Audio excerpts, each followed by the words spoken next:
سفر میں روزے کے احکام۔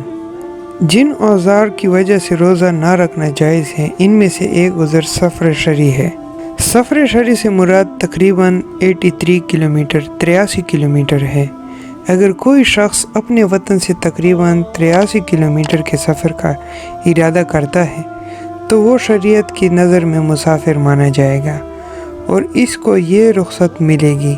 اگر سفر اتنی مسافت کا ہو جس کا ذکر ہو چکا ہے یعنی 83 کلومیٹر تو رمضان المبارک میں روزہ افطار کرنا جائز ہے۔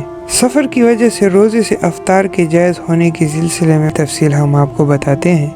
نمبر 1، اگر صبح ہونے کے بعد سفر شروع کیا تو اس دن روزہ رکھنا واجب ہے، البتہ سفر شروع کرنے کے بعد توڑا تو صرف قضا واجب ہوگی، کفارہ واجب نہیں ہوگا۔ اور اگر روزہ رکھا اپنے گھر پر اور پھر گھر پر ہی توڑا اور پھر سفر شروع کیا تو قضا کے ساتھ کفارہ بھی واجب ہوگا۔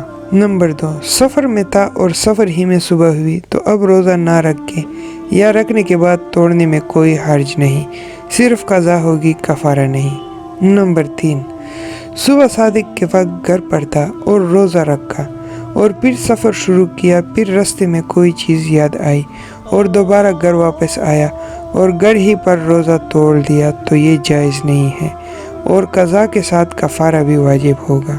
نمبر 4، سفر میں روزہ نہ رکھنے یا روزہ توڑنے کی اجازت ہے جیسے کہ ہم نے آپ کو بتایا پہلے، لیکن اگر روزے رکھنے میں زیادہ مشقت نہ ہو تو روزہ رکھ لینا بہتر ہے، زیادہ مشقت ہو تو روزہ رکھنا مناسب نہیں۔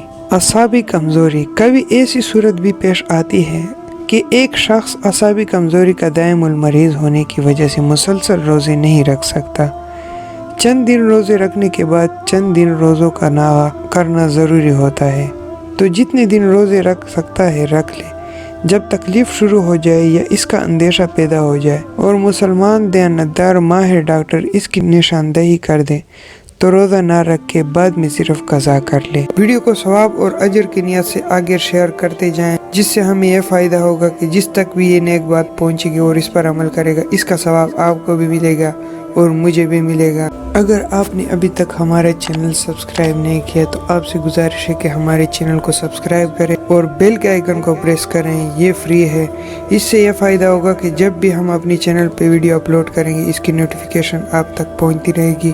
ملتے ہیں نئے ویڈیو کے ساتھ، تب تک اجازت دیجیے، خوش رہیں، آباد رہیں۔ اللہ تعالی ہم سب کی مغفرت فرمائے، اللہ تعالی ہمارے لیے آسانیاں فرمائے، اللہ تعالی ہمیں عذاب قبر اور جہنم کی آگ سے بچائے، آمین۔